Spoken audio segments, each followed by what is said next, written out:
ضیافت نور ہے، ضیافت نور ہے، ضیافت نور ہے، ضیافت نور ہے، ضیافت نور ہے، ضیافت نور ہے، ضیافت نور ہے، ضیافت نور ہے۔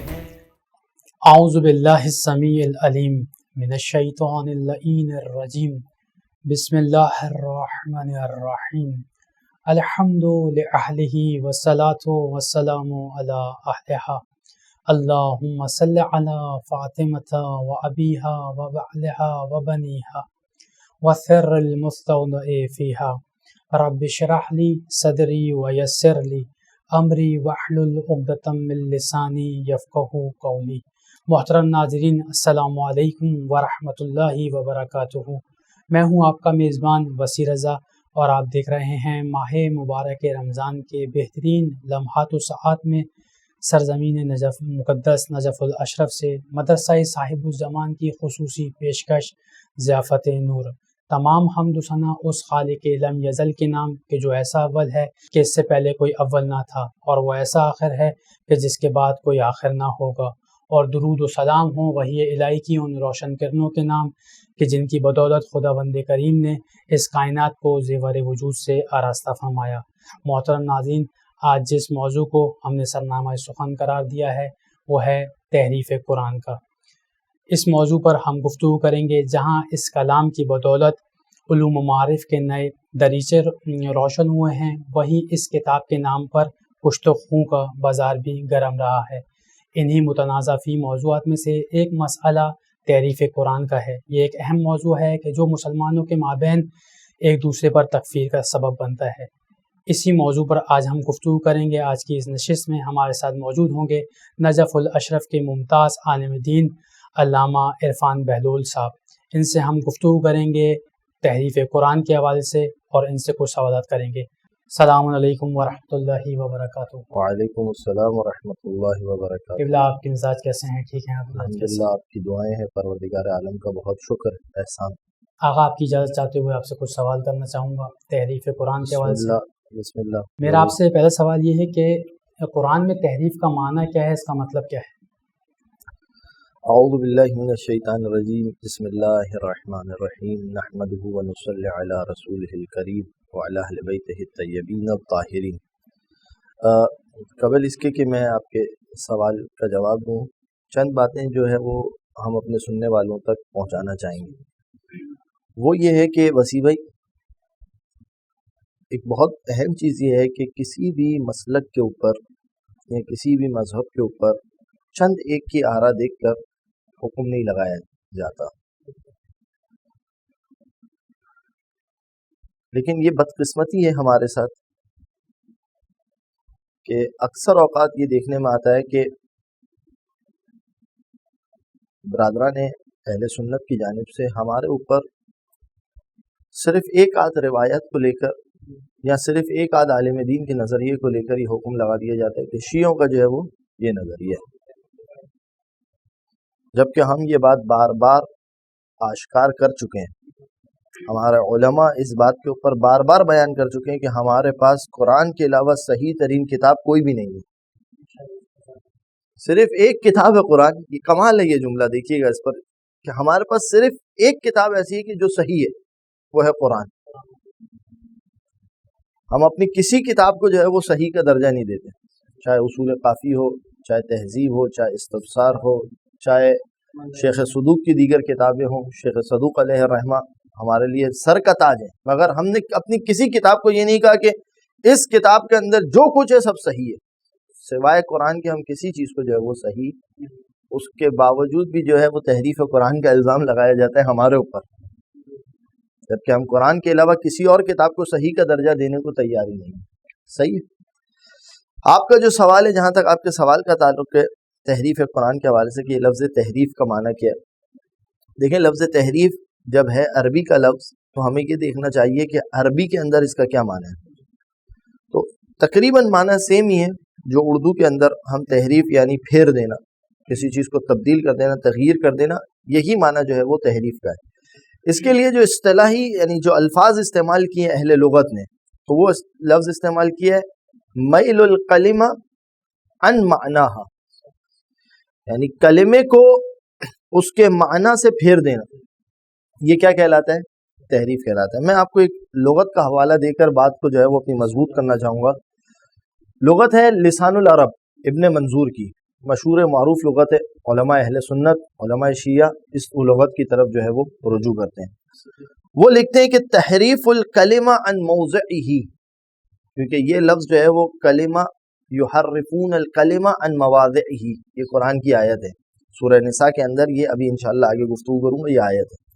تو انہوں نے لکھا کہ یہ تحریف الکلمہ عن موضعہ، اس کا کیا مطلب ہے؟ یعنی تغییر الکلمہ، کلمے کو پھیر دینا، صحیح ہے، تبدیل کر دینا، اس لفظ کو ہٹانا، اس کی جگہ پر جو ہے وہ کوئی دوسرا لفظ لے آنا. پھر کہتے ہیں والکلمۃ عن معناہا، یعنی دو تحریف دو طریقے سے. ایک ہوتا ہے تحریف الکلمہ عن موضعہ، یعنی میں نے یہ لفظ ہٹایا اور اس کی جگہ پہ کوئی دوسرا لفظ لا کے رکھ دیا، صحیح ہے. ایک مرتبہ کہتے ہیں کلمہ عن معناہا، تحریف الکلمہ عن معناہا. اس سے کیا مراد ہے کہ کلمے کے معنی کو تبدیل کر دینا. یعنی مثال کے طور پر میں آپ کو مثال دیتا ہوں اس کی، کہ یعنی یہ دو تحریف کی قسم ہو گئی. ایک تحریف لفظی ہو گئی جو پہلی والی ہے، اور دوسری جو ہے وہ تحریف معنوی ہو گئی. میں ہمارے ناظرین کو سمجھانے کے لیے ایک مثال دیتا ہوں. شیر کس کو کہتے ہیں؟ ایک جانور کو کہتے ہیں، حیوان کو کہتے ہیں، اسد، لائن، صحیح.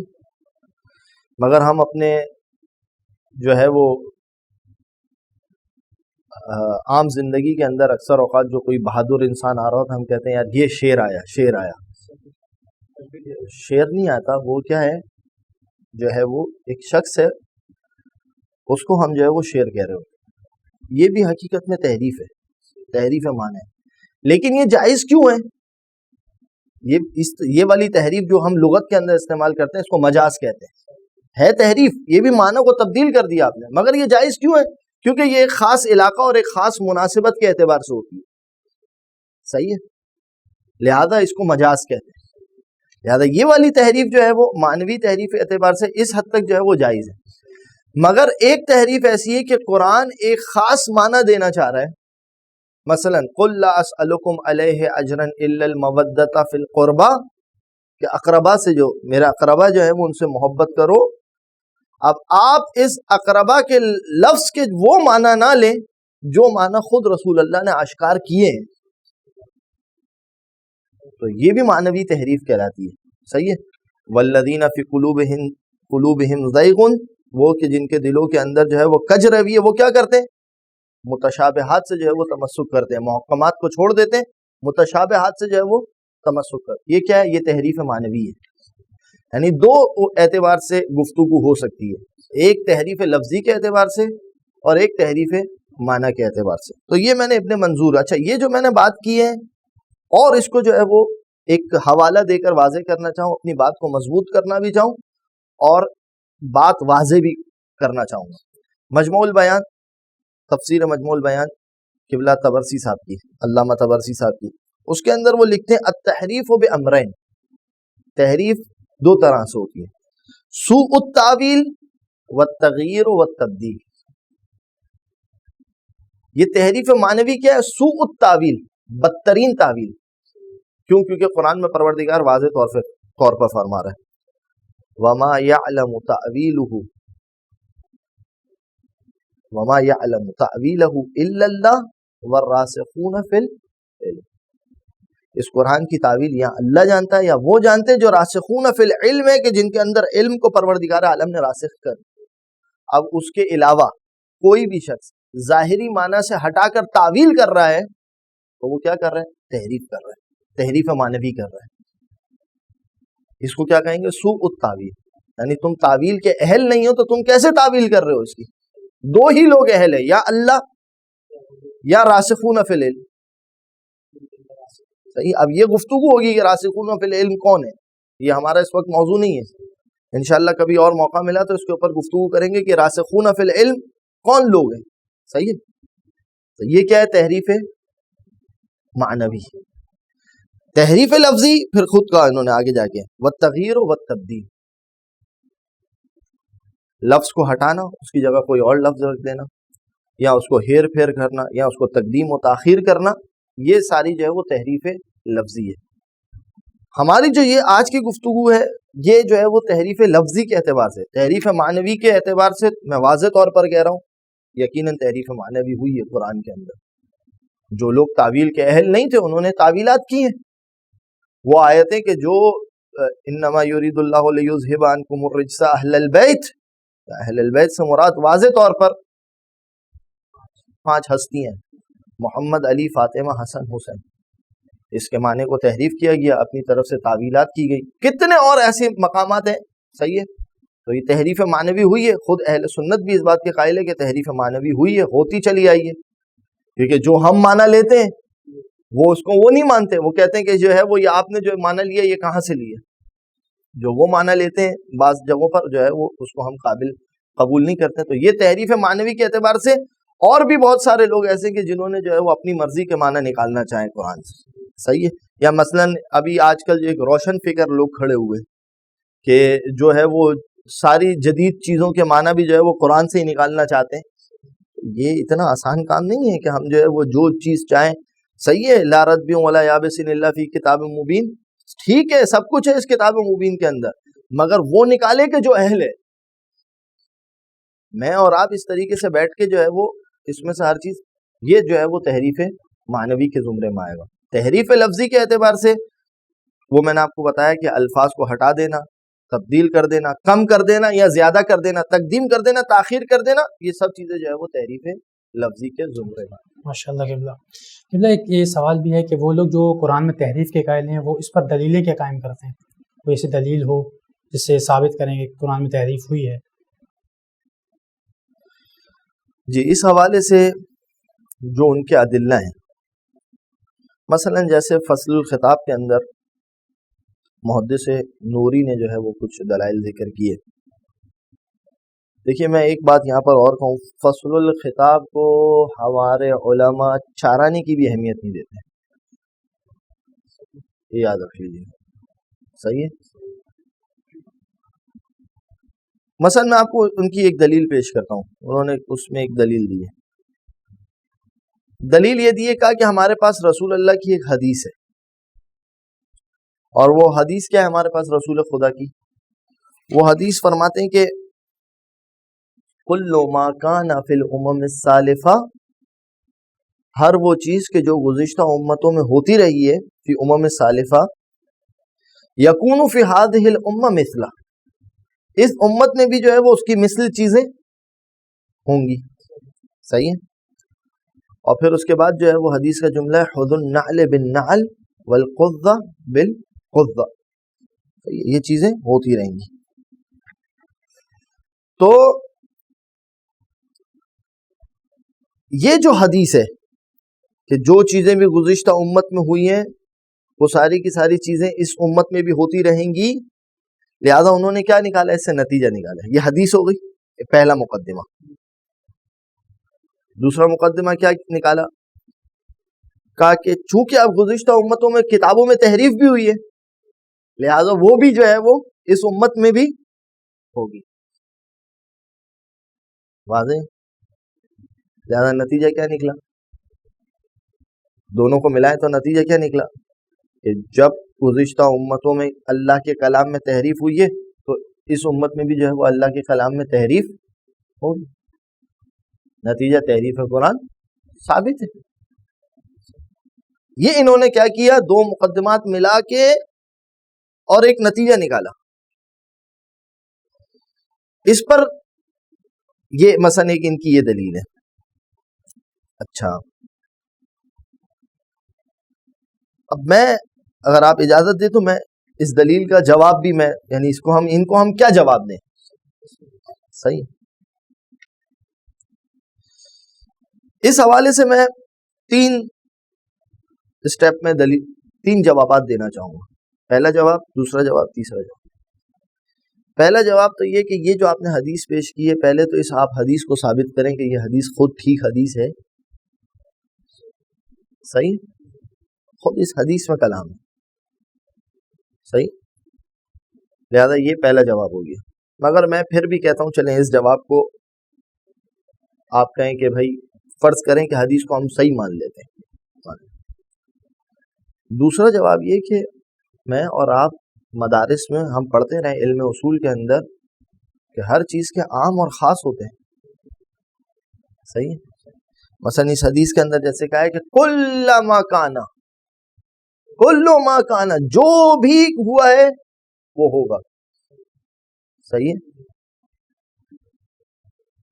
تو یہاں پر اب ہمیں خواص ڈھونڈنا پڑیں گے کہ کہاں کہاں پر کون کون سی ایسی چیزیں جو ہوئی ہے مگر اس کے باوجود کہا گیا ہے کہ وہ ہوئی ہے وہاں پر مگر یہاں نہیں ہوگی.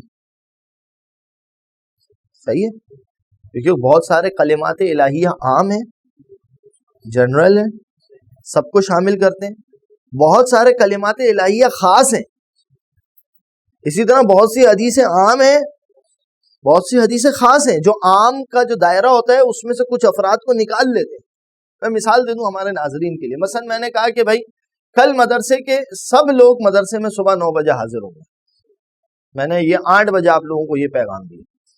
9 بجے میں نے کہا کہ بھائی اس میں محمد, علی, حسن ان 3 لڑکوں کو آنے کی ضرورت نہیں.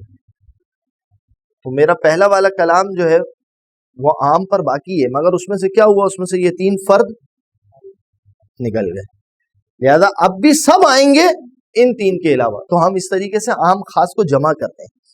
صحیح ہے, یہ ہم عام زندگی میں بھی کرتے ہیں, عام زندگی میں بھی کرتے ہیں. آفیسز وغیرہ کے اندر ہوتی ہیں یہ چیزیں. اب یہاں پر یہ کیا کہہ رہے ہیں, کہہ رہے کلو ما کانا, جو بھی ہوا ہے وہ ہوگا.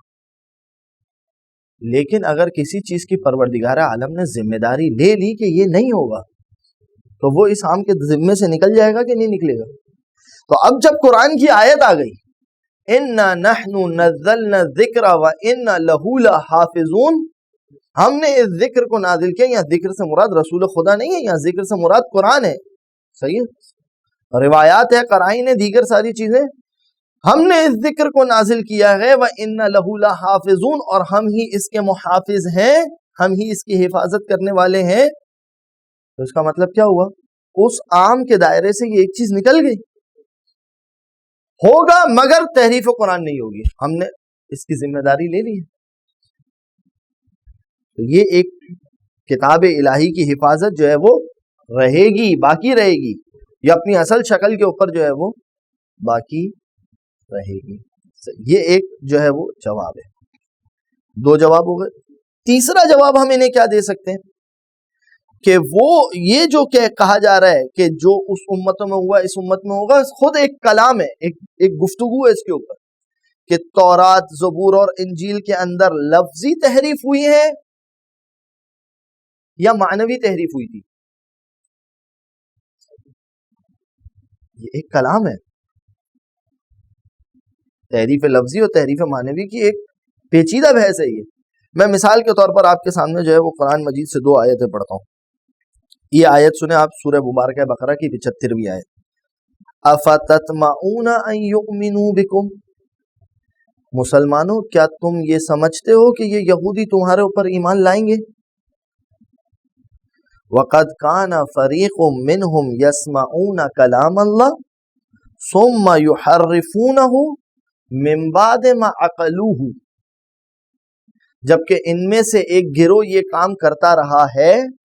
کیا کرتا رہا ہے, کیا کرتا رہا ہے, ان میں سے ایک گروہ کیا کام کرتا رہا ہے, یحرفونہ من بعد ما عقلوہ, یہ تحریف کرتے رہے ہیں معنی کو سمجھ لینے کے بعد. یہ تحریف معنوی ہے یا لفظی ہے؟ معنوی. یعنی بات کو سمجھ لینے کے بعد بات کو گھماتے رہے. صحیح ہے. تو یہ ایک کلام ہے کہ اس زمانے میں جو ہے وہ تحریف معنوی ہوئی تھی, یعنی بات سمجھ لیتے تھے کہ نبی کیا کہہ رہے ہیں, حضرت موسیٰ کیا کہہ رہے ہیں مثال کے طور پر, حضرت عیسیٰ, مگر اس کے باوجود جو ہے وہ ان کے کلام کو ہیر پھیر کرتے تھے. تحریف معنوی ہوتی تھی. اب سوال یہ آپ کہیں گے کہ قبلہ یہ جو موجودہ نسخے ہیں کیا یہ ٹھیک ہے؟ نہیں, یہاں پر ایک گفتگو یہ ہے کہ جو موجودہ نسخے ہیں تورات, زبور, انجیل کے, ان سے اصلی نسخہ جو تھا وہ فاقد ہو چکا تھا. پھر جو ان کو ذہن میں تھا پھر انہوں نے اپنی طرف سے جو ہے وہ لکھی ہے کتابیں. صحیح ہے, یعنی ایک نئی جو ہے وہ چیز ڈالی ہے. بہرحال یہ خود ایک گفتگو ہے کہ وہاں پر جو ہے وہ اگر تحریف معنوی موجود تھی جو خود انبیاء کے زمانے میں ہوئی تھی, ان کی موجودگی میں ہوتی تھی, تو یہی چیز جو ہے وہ رسول اللہ کے ساتھ بھی جو ہے وہ ہوئی. صحیح ہے, تو یہاں پر جو ہے وہ تحریف معنوی مراد. تیسری بات, خود اگر آپ اس آیت پر غور کریں, پروردگار نے کیا کہا؟ چوتھی بات, یہ تین جواب ہوگا, چوتھی وَقَدْ كَانَ فَرِيقٌ مِّنْهُمْ, ان میں سے ایک گروہ ایسا تھا جو کیا کیا کرتا تھا؟ تحریف کیا کرتا. مسلمانوں میں بھی ایک گروہ ہے. اس کا یہ مطلب تو نہیں ہے کہ اگر وہ ایک گروہ جو ہے وہ تحریف کرتا رہا کر رہا ہوتا ہے تو کیا ہے وہ ہم سب کے سب جو ہے وہ سب کے اوپر تحریف کا الزام لگا دیں. مسلمانوں میں بھی اگر کچھ لوگ ایسے ہیں کہ جو شیعہ مثلا 12 امام کو ماننے والے مگر جو ہے وہ تحریف کے قائل ہیں, اسی طریقے سے جو ہے وہ دیگر مسالک کے اندر, تو خوب یہ ایک گروہ ہے, ہم اس گروہ کو جو ہے وہ کوئی اہمیت نہیں دیتے. اگر اس حدیث کو ٹھیک مانے کہ جو ہوا تھا وہ ہوگا, تو وہاں ایک گروہ یہ کام کرتا تھا, یہاں پر بھی جو ہے وہ ایک گروہ یہ کام کرتا ہے. ہم اس گروہ کو جو ہے وہ کوئی اہمیت نہیں دیتے, کرتے رہو تمہیں جو کرنا. ہمارے پاس جو ہے وہ یہ کتاب جو ہے وہ بین الدفتین, جو یہ کتاب ہے یہ ثابت ہے. صحیح, یہ کیا ہے جو میں نے ابھی آپ کی خدمت میں بیان کیا, یہ جو دلیل انہوں نے حدیث سے دی, اس کے علاوہ یہ اس کی جو ہے وہ جواب تھا. میں جو ہے وہ اگر آپ اجازت دیں تو میں چاہ رہا تھا کہ جو ہے وہ ان کے سامنے کچھ سوالات رکھ دوں. رسول خدا نے کیا فرمایا؟ انی تارک فیکم الثقلین کتاب اللہ ما ان تمسکتم بہما بعدی ابدا. اس حدیث سے کیا سمجھ میں آتا ہے؟ اس کا مطلب یہ کہ کتاب اللہ کے رسول کے زمانے میں موجود تھی اور رسول اللہ نے پوری کتاب تدوین کروا دی تھی, ورنہ اس حدیث کا کوئی معنی نہیں بنتا ہے. تمہارے حفاظ, کوئی آگے کہیں نہیں حفاظ تھے, بھائی کوئی ایک بندہ تو ایسا تھا نا جو حافظ نہیں تھا اس زمانے میں. ایک بندہ لے لو, اس ایک بندے کے لیے رسول کا یہ کلام بیکار تھا, یا رسول اللہ میں تو حافظ نہیں ہوں, کیونکہ کتنے لوگ ایسے تھے جو فتح مکہ کے وقت مسلمان ہوئے, کہاں سے حافظ ہو گئے؟ ان تمسکتم بہما, یعنی اس کا مطلب کتاب اللہ بھی موجود تھی, اطرتی اہل بیتی بھی موجود تھی, اور کتاب اللہ اپنی مکمل شکل کے اندر موجود تھی. صحیح, تو تمسک کا حکم دیا گیا. اور اس کے بعد اگر شیعہ تحریف قرآن کے قائل ہو جائیں, حدیث ثقلین تو ہم سب سے زیادہ پڑھتے ہیں اپنے منبروں سے, اگر ہم تحریف قرآن کے قائل ہو جائیں تو پھر حجت نہیں بچے گا. ما ان تمسکتم بہما, یعنی اس کا مطلب کیا ہوا؟ گمراہ ہیں پھر تو ہم, تو قرآن میں تو تحریف ہوئی بھی ہے, ہم کس سے تمسک کریں؟ نہیں تمسک کر سکتے. اس کے علاوہ اور اتنی واہیات, یعنی ہمارے علماء نے لکھا ہے فصل الخطاب کے اوپر, محدث نوری علیہ الرحمہ, جو کہ میرے پاس جو ثقہ معلومات ہیں کہ وہ بعد میں خود بھی جو ہے وہ اپنی اس کتاب کو اہمیت نہیں دیتے تھے, لیکن جو ہے وہ علماء نے عجیب جملے لکھے ہیں. وفیہا, یعنی جو تعبیرات علماء کی, وفیہا وجوہ واہیات, جس کو ہم اردو میں کہتے ہیں نا واہیات چیزیں, بے معنی چیزیں, بے مطلب چیزیں جو ہے وہ اس کے اندر جمع کی. لہذا ہم تحریف قرآن کے اصلاً جو ہے وہ قائل نہیں ہے اس جہت سے. ماشاء اللہ قبلہ, بہت اچھے انداز میں. ایک میرا تیسرا سوال آپ سے یہ ہے کہ ہمارے اکابر علماء کا اس بارے میں کیا اقوال ہیں تحریف قرآن کے حوالے سے؟ ہمارے اکابر علماء, پروردگار عالم ان سب پر رحم کریں اور ہمیں ان کی سیرت پر چلنے کی توفیق عنایت فرمائیں. ایک چیز میں آپ کی خدمت میں پہلے عرض کروں اور پھر میں آپ کو اقوالات جو ہے وہ علماء کے بیان کرتا ہوں.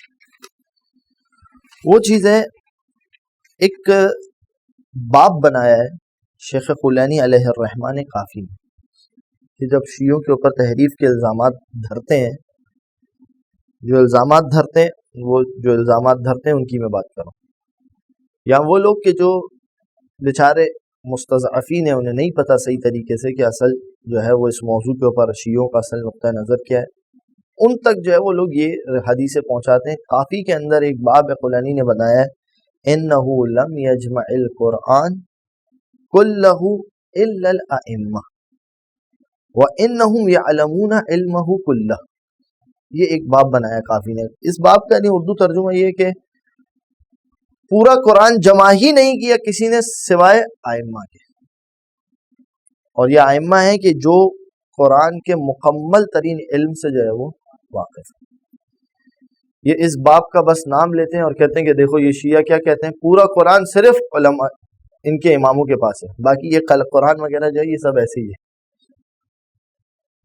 شیعہ یہ بات کہتے ہیں، بابا آپ جا کر اس میں جو ہے وہ احادیث پڑھ لو پہلے کہ اس باب کے اندر کیا احادیث لکھی ہوئی ہیں، اور اس سے خود ہم جو ہے وہ کیا مراد لیتے ہیں۔ ہمارے علماء نے، میں نے پہلے ہی آپ کو ابتدا میں کہا تھا، ہمارے پاس کوئی کتاب صحیح نہیں ہے سوائے قرآن کی۔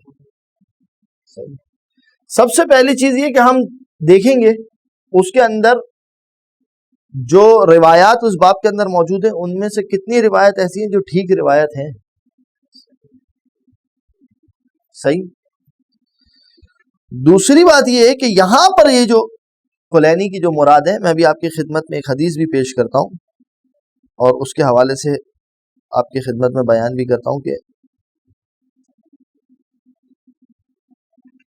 ہماری مراد جو ہے وہ اس باب کے اندر کیا ہے۔ جناب کلینی نے جو باب بنایا کہ انہ لم یجمع القرآن کلہ الا الائمہ، کہ ائمہ کے علاوہ جو ہے وہ کسی نے بھی پورا قرآن جمع نہیں کیا، اس باب کے اندر جو انہوں نے ایک حدیث لکھی ہے، میں آپ کی خدمت میں وہ حدیث پیش کرتا ہوں، اور پھر ہماری کیا مراد ہے، مراد علماء لیتے ہیں وہ بھی میں بیان کرتا ہوں۔ حدیث ہے باسنادہ عن جابر قال سمعت ابا جعفر، صحیح ہے کہ غالباً جابر جعفی ہے، سمعت ابا جعفر یقول ما ادعى احد من الناس انه جمع القرآن كله كما انزل، کوئی بھی شخص یہ دعویٰ نہیں کر سکتا کہ اس نے جو ہے وہ قرآن کو ویسے ہی جمع کیا جیسے کہ قرآن نازل ہوا ہے، الا کذاب، مگر یہ کہ وہ شخص کیا ہوگا، جھوٹا ہوگا۔ وما جمعه وحفظه كما نزله الله تعالى الا علی بن ابی طالب والائمہ من بعدہ علیہم السلام، جیسا اللہ نے نازل کیا ہے اس طریقے سے جمع کرنا اور اس طریقے سے حفاظت کرنا کس نے کی، علی ابن ابی طالب نے، اور ائمہ نے، ان کے بعد آنے والے ائمہ نے جو ہے وہ اس طریقے سے حفاظت کی، صحیح ہے۔ پہلی بات، اب آپ ذرا حدیث پر غور کیجئے گا، پہلی بات جو میں آپ کو اس سے واضح کرنا چاہتا ہوں، پہلی بات کہ اس باب کے اندر یہ کہاں کہا گیا کہ تحریف ہے؟ اگر علی نے اور ان کی اولاد نے اگر اس پورے قرآن کو جمع کر دیا ہے، وہ یہی قرآن ہے، یہی قرآن ہے وہ، تو آپ نے یہ کہاں سے نکالا؟ اس سے معنی نکلتا ہے کہ اس سے معنی جو ہے وہ تحریف کا معنی نکلتا ہے۔ کیسے آپ اس سے استدلال کریں گے تحریف کا؟ خوب، ایک اور جہت سے اس حدیث کو دیکھتے ہیں، وہ یہ ہے کہ علماء، ہمارے علماء نے اس پر تعلیقہ لگایا اور بیان کیا ہے کہ قرآن جو تنزیل ہے، ایک تو نزول قرآن، اور ایک یہ کہ اس قرآن کا اندر جو باطن ہے، جو اس کی تعویل ہے، وما والراسخون فی العلم، یہ اس سے وہ مراد ہے کہ جس طریقے سے پروردگار عالم نے نازل کیا، جیسے مولا علی نے کہا بھی ہے، یہ دعویٰ خود مولا علی نے کیا، یہ حدیث جو ہے وہ کتب اہل سنت میں بھی موجود ہے۔ احسنتم، یہ کہ جس طریقے سے میں ہر موقع سے واقف ہوں، فیما نزلت وَأَيْنَ نزلت وَمَتَى نزلت، یہ مراد ہے ان روایتوں سے کہ جو علی اور اولاد علی کے پاس جو پورا قرآن جمع ہے، یعنی وہ یہ بھی جانتے ہیں کہ کون سی آیت کہاں، کس کے بارے میں، کس وقت، کس طریقے سے، کس حالت میں نازل ہوئی ہے، لہذا یہ مراد ہے۔ تو اس طریقے سے جو ہے وہ قرآن کوئی نہیں جانتا جس طریقے سے علی اور اولاد علی جانتے ہیں۔ کیوں؟ کیونکہ ہمارا دعویٰ ہے والراسخون فی العلم، یہ لوگ، لہذا یہ اس طریقے سے جو ہے وہ قرآن کو جانتے ہیں۔ اس میں تحریف کا ہے، کہاں ہے اس کے اندر تحریف؟ آغا کلینی کے اوپر جو ہے وہ اس باب کو دیکھ کر یہ فتویٰ لگانا کہ یہ تحریف قرآن کے قائل تھے، خلاف ہے، سراسر غلط ہے، صحیح ہے؟ یا تو آپ ان کا نصاً کوئی قول لاؤ کہ وہ نصاً جو ہے وہ اس بات کے قائل ہے۔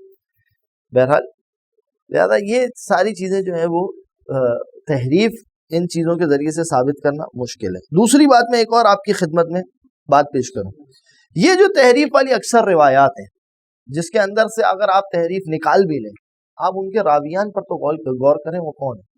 مثلا ان روایتوں کا ایک راوی ہے احمد ابن مہران۔ احمد ابن مہران کے بارے میں علماء شیعہ نے کہا ہے غلات، غالی تھا یہ، صحیح ہے۔ اسی طریقے سے آپ جا کے ہماری رجال کی کتابیں دیکھیں، جو بھی رجال کی کتاب جو اس وقت متداول ہے اس کے اندر تعبیر کیا ہے، موجود کیا ہے؟ ضعیف۔ اس کے بارے میں کیا لکھا ہے؟ یہ ضعیف شخص تھا، صحیح ہے۔ اچھا، پھر ایک اور انہی روایتوں کا جو ہے وہ ایک اور راوی ہے، اور وہ کون ہے؟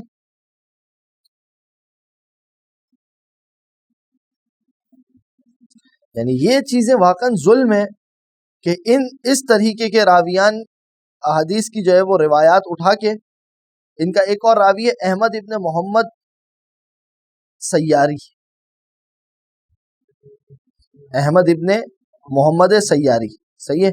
احمد ابن محمد سیاری کے حوالے سے ہمارے علماء نے واضح طور پر لکھا ہے، کہا کہ یہ ضعیف شخص تھا،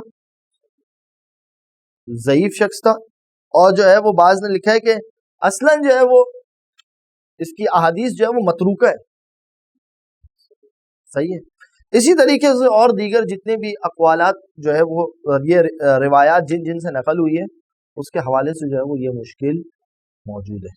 جہاں تک آپ کا سوال تھا کہ اقوال کے حوالے سے جو ہے وہ ہمارے علماء کی آراء کیا ہیں، تو میں جو ہے وہ چند آراء آپ کی خدمت میں پیش کرتا ہوں ہمارے علماء کی، تاکہ جو ہے وہ مسئلہ بالکل واضح ہو جائے کہ شیعہ جو ہے وہ تحریف قرآن کے کسی بھی جہد سے قائل نہیں ہے۔ شیخ صدوق علیہ الرحمہ جیسے اگر ان کو ہٹا دیا جائے تو ہمارے مذہب کے پاس جو ہے وہ روایتوں کی جو کتابیں بچی ہے وہ بھی نہیں بچیں گی۔ ٹھیک ہے کلینی کی کافی اول درجے پر، مگر جتنی کتابیں تالیفات ہمارے پاس احادیث کے جو مصادر شیخ صدوق کے موجود ہیں اتنے نہیں موجود ہیں کسی اور کے۔ عیون اخبار رضا، علل الشرائع، خود جو ہے وہ من لا يحضره الفقی، کتب اربعہ میں ان کی کتاب، اس کے علاوہ جو ہے وہ کئی ایک کتابیں جو ہے وہ شیخ صدوق کیا لکھ رہے ہیں تحریف کے حوالے سے۔ اعتقادنا، ان کی کتاب ہے کتاب الاعتقادات، صحیح ہے۔ اعتقادنا شیخ صدوق علیہ الرحمہ، اعتقادنا ان القرآن انزلہ اللہ تعالی علی نبیہ محمد صلی اللہ علیہ وآلہ، ہمارا اعتقاد کیا قرآن کے جسے اللہ نے اپنے نبی محمد مصطفیٰ پر نازل کیا، ہوا ما بین الدفتین، یہ وہی قرآن ہے جو اس وقت ہمارے پاس دو گتوں کے بیچ میں موجود ہے، صحیح۔ اس سے زیادہ واضح سری الفاظ تو اور پھر سنیں، اب آگے اور تاکید کرتے ہیں۔ وَمَن نَسَبَ إِلَيْنَا إِنَّا نَقُولُ إِنَّهُ أَكْثَرُ مِن ذَلِكَ، اور جو ہماری طرف اس بات کی نسبت دیتا ہے کہ شیعہ یہ کہتے ہیں کہ قرآن اس سے زیادہ تھا، اور جو ہے وہ نہ جانے وہ کس کی بکری کھا گئی اور کیا، صحیح ہے، فَهُوَ كَاذِبٌ، تو وہ کیا ہے؟ جھوٹ ہے۔ اور دیکھیں ایک اور بات میں کہوں کہ بکری اس وقت کوئی چیز کھا جائے گی نا جب آپ اس کو ٹھیک سے کھانے کی چیز نہ دیں، تو جن کی بکری جو ہے وہ یہ قرآن ہمارا کھا گئی تو ان کو چاہیے تھا کہ اس کو ٹھیک سے جو ہے وہ غذا اور دیگر چیزیں فراہم کرتے تو وہ قرآن نہیں کھا جاتی، صحیح ہے کہ نہیں؟ یعنی ایسی عجیب و غریب باتیں۔ فَهُوَ كَاذِب، جھوٹا ہے وہ شخص۔ پھر شیخ طوسی علیہ الرحمہ، ہمارے مذہب تشیع کی بنیاد ہے، رکن ہے، صحیح ہے، عمود ہے، سنیں کیا کہہ رہے ہیں۔ اما الکلام فی زیادتہ و نقصانہ، یعنی زیادہ اور نقصان قرآن کے حوالے سے، صحیح ہے۔ یہ ان کی جو تفسیر ہے البیان، اس کے اندر انہوں نے لکھا فَمِمَّا لَا يَلِيقُ بِهَذَا الْكِتَابِ، کہ اصلاً بات کرنا اس کتاب کی شان کے خلاف ہے. صحیح. پھر آگے لکھتے لِأَنَّ الزِّيَادَةَ مِنْهُ مَجْمَعٌ عَلَى بُطْلَانِهِ، جو زیادہ کی بات کرتے ہیں اجماع ہے کہ جو ہے وہ یہ باطل ہے یہ بات. وَالنُّقْصَانُ مِنْهُ، اور اسی طرح سے جو ہے وہ نقصان کی بات کرنا فَالظَّاهِرُ أَيْضًا مِنَ الْمَذْهَبِ الْمُسْلِمِينَ عَلَى خِلَافِهِ، تمام مسلمان جو ہے وہ اس بات کے خلاف ہیں. صحیح ہے. ایسا نہیں. اچھا دیکھیں، میں یہاں پر ابھی وہ والی روایت تو پیش ہی نہیں کر رہا جو سنی کتابوں کے اندر ہے، جو تحریف پر واضح دلالت کرتی ہے، لیکن اس کے باوجود ہم تو کہتے ہیں، میں خود کہہ رہا ہوں، اہل سنت بھی مانتے ہیں کہ جو اس وقت جو قرآن موجود ہے یہی اصل قرآن ہے جو نبی پر نازل ہوا. ہم بھی مانتے ہیں یہی اصل قرآن ہے نبی پر نازل. ہم ایک چیز اور کہتے ہیں، اہل سنت میں سے بعض کی افکار ہیں کہ یہ قرآن جو ہے وہ خلیفہ ثالث کے دور میں جمع ہوا ہے. ہم واضح طور پر کہتے ہیں کہ ایسا کچھ بھی نہیں ہے. قرآن پورا کا پورا کائنات کے رسول کے دور میں جمع ہو چکا تھا. کائنات کے رسول نے اسے تدوین کر دیا تھا. مکمل کتاب موجود تھی. ما ان تمسکتم بہما، جب تم ان چیزوں سے جو ہے وہ ان دو چیزوں سے تمسک کرو گے، مطلب کیا ہے؟ کتاب اللہ جو ہے وہ مکمل طور پر موجود ہے. اور بھی اس کے علاوہ دلیلیں ہیں. صحیح ہے کہ مکمل طور پر رسول اللہ کے زمانے کے اندر جو ہے وہ کتاب اللہ موجود. میں اور ایک اور بات کہوں، اگر جب خلیفہ ثانی نے کہا تھا حسبنا کتاب اللہ، ہمارے لیے اللہ کی کتاب کافی ہے، اس کا مطلب کیا ہے؟ کتاب اللہ موجود تھی، تدوین ہوئی بھی تھی، ورنہ اس جملے کا کیا معنی ہے؟ حسبنا کتاب اللہ. تو پھر آپ کیسے کہتے ہیں کہ جو ہے وہ خلیفہ ثالث کے دور کے اندر جو ہے وہ مکمل ہوا تھا؟ خوب. پھر اس کے بعد فرماتے ہیں کہ جو ہے وہ وَهُوَ الْعَلِيقُ بِالصَّحِيحِ مِن مَذْهَبِنَا، اور یہی جو ہے وہ ہمارے مذہب کا صحیح ترین قول ہے کہ جو ضفتین کے درمیان موجود ہے یہی قرآن. ایک اور صرف کلام نقل کروں گا علامہ ہلی، ایک اور اساس، ایک اور رکن، ایک اور عمود ہمارے دین کا. صحیح ہے. الحق انہ لا تبدیل ولا تأخیر. صحیح. الحق انہ لا تبدیل ولا تأخیر، نہ کوئی تبدیلی ہے نہ کوئی مؤخر کیا، جو چیز جس محل پر ہے وہی ہے. ولا تقدیم فیہ، کوئی تقدیم بھی نہیں. وَإِنَّهُ لَمْ يَذُبْ، کوئی جو ہے وہ زیادتی اس کے اندر نہیں ہے. وَلَمْ يُنْقَص، کوئی نقصان بھی اس میں نہیں کیا گیا. وَنَعُوذُ بِاللَّهِ مِنْ أَنْ يَعْتَقِدَ، جملے دیکھیں، ہم اللہ کی پناہ چاہتے ہیں کہ ایسا اعتقاد ہو کسی کا من أَنْ يَعْتَقِدَ مِثْلَ ذَلِكَ وَأَمْثَالَ ذَلِكَ، ہم اللہ کی پناہ چاہتے ہیں اس طریقے کے اعتقاد کو. فَإِنَّهُ يُوجِبُ التَّطَرُّقَ إِلَى مُعْجِزَةِ الرَّسُولِ الْمَنْقُولَةِ بِالتَّوَاتُرِ، اور قرآن رسول کے زمانے سے لے کے اب تک تواتر کے ساتھ نقل ہوا ہے. یہ اس معجزے کو خراب کرنے کے مترادف ہے اگر کوئی جو ہے وہ تحریف کا قائل ہوتا ہے. یہ ہمارے سارے علماء کے اقوال ہیں کہ جو میں نے آپ کی خدمت میں پیش کر دی.